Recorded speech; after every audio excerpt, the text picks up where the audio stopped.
first question on the exam is an inference question. What's really important about this, and you can see it from the way that the exam board have set up the structure for you to answer the question, is that you need to make an inference from the source. It's most likely going to be a pictorial source. Sometimes it'll be a written source, but often it's going to be a pictorial source. But then you must select the detail from the source that supports the inference that you are making. If you just make an inference but then don't back it up from the source, you're not making a supported inference. And if you describe the source or you impart some sort of knowledge about the topic area without relating that in any way to the source, then you're not making an inference. So with the source that we've got here, some of the example that the exam board gives is the mother was very important to the family in Nazi Germany. So that's your inference. The mother is shown in the very center of the poster feeding the baby. That's the details from the source that you're using to support the inference. The Nazis encouraged married couples to have large families. That's an inference. There are 4 children in this family, which you can see in the source.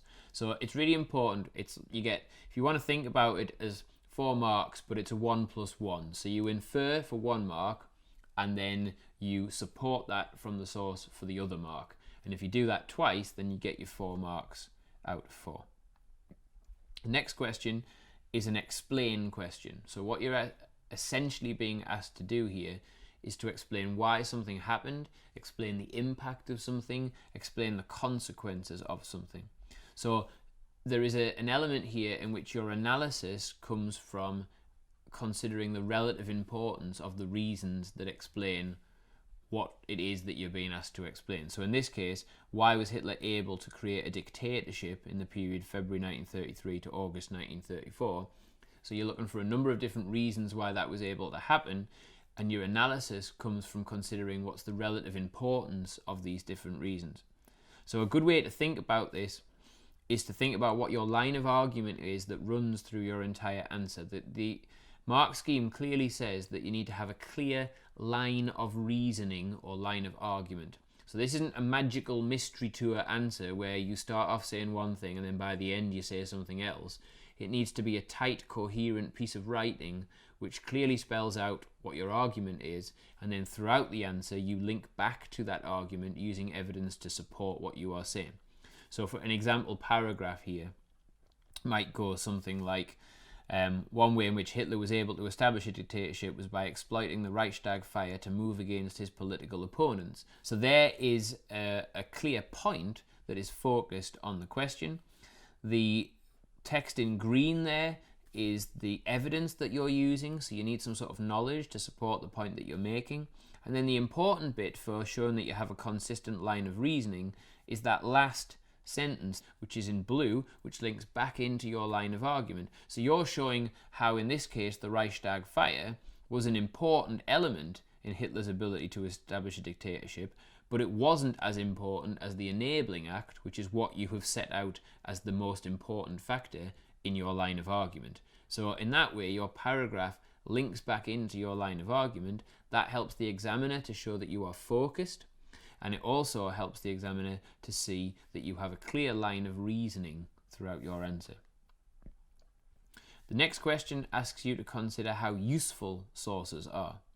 Now, it's important here to realize that even if you think a source is really subjective, even if you think a source is really biased or it's really unreliable, it's still useful.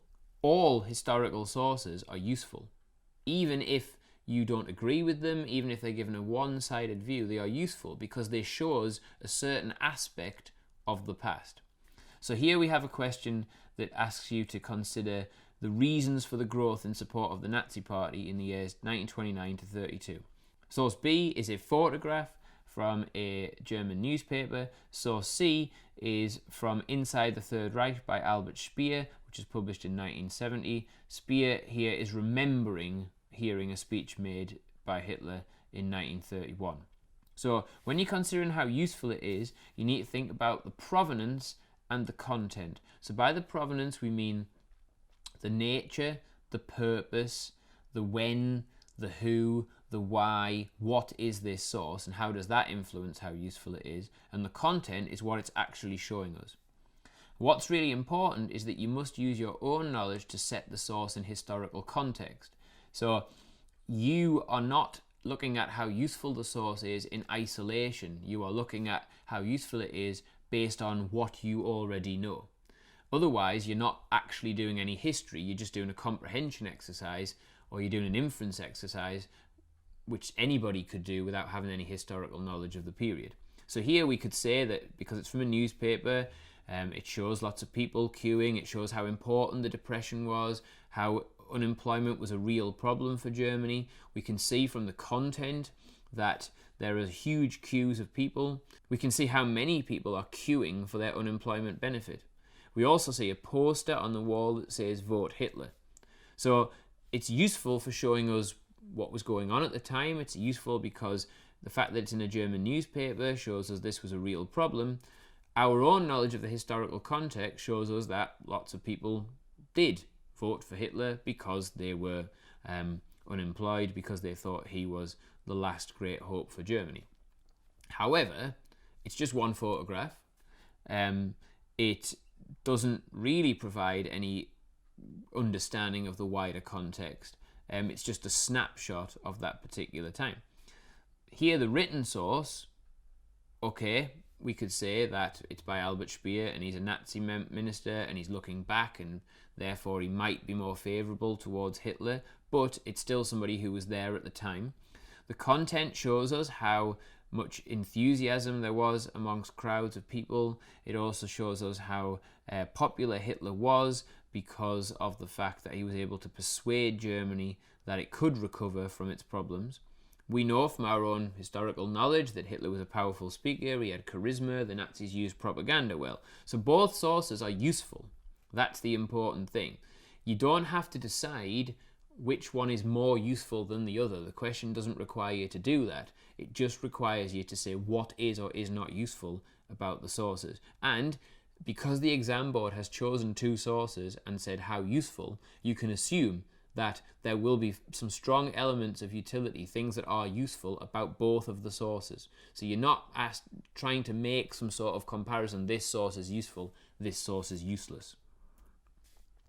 The next question asks you to study two interpretations about a particular thing, which will usually be linked to the source utility question that you've just done. In this case, it's interpretations giving different views on the reasons for the growth of support for the Nazi Party 1929 to 32. The crucial word here is what. What is the main difference between the views? This is only a 4-mark question. So we are looking really for 3 sentences. You should not be spending very long on this particular question. It says explain your answer using detail from both interpretations. So essentially, you are going to say the interpretations are different because this interpretation suggests this and pick something out of the interpretation, whereas this interpretation suggests this and pick something out of the interpretation. That's all you need to do. So in this case, interpretation 1 suggests that Hitler himself was very important for the growth of the Nazi Party. For example, it says Hitler himself was central to the success of the Nazis. However, interpretation 2 gives a slightly different view. It suggests that events such as the Depression and unemployment played a much larger role than any actions of the Nazi leader himself. So the clear difference, interpretation 1 suggests it was Hitler, interpretation 2 suggests it was the wider political and economic context. The reason why it's so important that you only focus on what is the next question asks you why. So don't explain why you think the interpretations are different when you've just been asked what, because that's what you're going to be asked to do in the next 4-mark question that comes next. It says suggest one reason why interpretations 1 and 2 give different views. So what you need to do here is focus on why they differ, think about the purpose of the author, the nature of the sources that they used, the tone or the emphasis of the interpretation. And there's a reason why this question says you may use sources B and C to help explain your answer. Because often one of the reasons why the interpretations that you are given are different is because they used different sources in order to reach the conclusions that that particular interpretation reaches. So for example, you had a source showing lots of queues of people and how important unemployment was, but you also had a source saying that Hitler was a very charismatic speaker and he was really important. So why are they different? Well, they're different maybe because they've used different sources, and you could make that point using sources B and C, but also think about what's the focus of the particular passage that you are being shown as an interpretation. Think about the purpose of the author. So interpretation 1, for example, is taking maybe a more close focus on Hitler, whereas interpretation 2 wants to take a wider focus on the social and economic and political problems of the Weimar Republic at the time. You've got to remember that any interpretation that you're given is just a snapshot. That's not the entirety of the book. So maybe the interpretations differ because the extracts are taken to focus on different issues. You might also think about the tone or the emphasis of the interpretation. So what is it that that interpretation is focusing on, and does that explain why they give different views? Here, you don't really need to use a lot of own knowledge. You might support that with some understanding of the context, but really you're looking at the nature of the source and what it says, and therefore why they might give different points of view. Similarly to the what is different, the why are they different doesn't require more than 3 or 4 sentences. They are different because of this reason. For example, interpretation 1 does this, however interpretation 2 does this. You shouldn't be spending longer than 10 minutes doing the 2 4-mark questions, otherwise you are wasting time. There are only 8 marks available for these 2 questions. The far more important question about the interpretations is the final question, which carries 20 marks, 4 of which are for spelling, punctuation and grammar. So if we think about this particular question, how far do you agree with interpretation 2 about reasons for the growth and the support of the Nazi Party? So if you look at the 2 interpretations, the first thing you need to do to be able to answer this question is to establish what it is that interpretation 2 is suggesting about the reasons for growth and support of the Nazi Party. So the way to set out your answer in your line of argument is to state immediately at the start what that interpretation suggests.